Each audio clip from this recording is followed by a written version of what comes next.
Let's get right to weather. We have some severe weather right now. Yeah, Kim, what we've got here is a likely tornado just to the north of Tucumcari. This is that supercell thunderstorm, and this thing is massive in size, up to 60,000 feet as far as the overall height of this storm as it slides off to the east, up to baseball-sized hail with this thing. We want to take a look here and show you where the rotation is with this and what we look for in a situation like this. And what we're really trying to hone in on is what direction the winds are coming from. When you see a change in direction, meaning you're seeing green right next to red, that tells you that you have some rotation there, and what we're dealing with is rotation just to the north and east of Tucumcari as this thing slides to the east at 20 miles an hour. A very strong storm. Big concerns with this were the fact that this thing started to blow up about an hour ago, and it sort of swallowed some other storms as well and intensified as it continues to go to the east. But we do have to watch those communities along I-40 around San Juan. Now, it looks like at this point it's going to go to the south of the Logan area.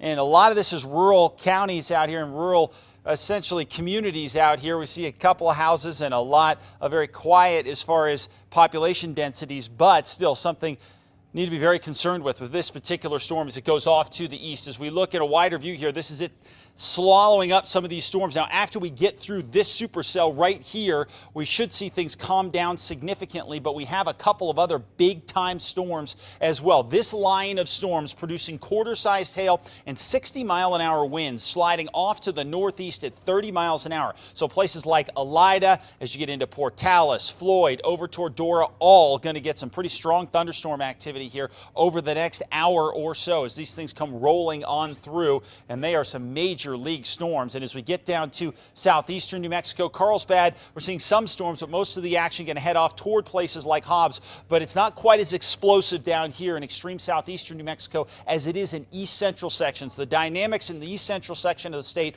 are definitely at their worst in these areas. Now let's take a look at what's going on in Tucumcari here. And this is a New Mexico DOT camera showing that we've had some heavy rain in this area, and we have had some major league hail just to the north of Tucumcari. But where this particular camera is, it does not point to the north.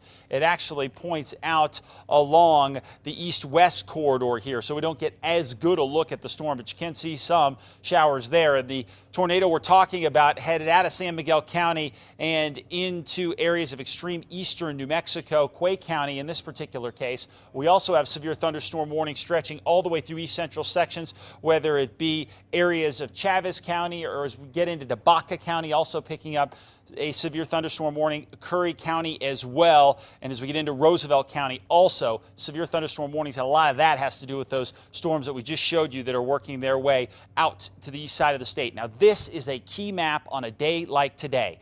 What happened here? How did we end up with these explosive storms across eastern New Mexico when the rest of us aren't getting even anything? Well, we talked about that dry air punching its way in from the west. Well, that's exactly what it's done. But notice, it's only made it here to the edge of the state line. So areas like Tucumcari, Clovis, and Hobbs are all juiced up. These dew points tell you that there's a lot of moisture in the air, the higher the number. So notice Las Vegas, well, that's an unusually low number, but you got 25, 10 in Albuquerque, 20 degrees, your dew point in Socorro. So that tells you there's not nearly as much moisture in this area. When you have dew points in the 50s and 60s, that's a lot of juice in the air, and that's right where we form those storms on that dry line, and they went severe as soon as they kicked to the east.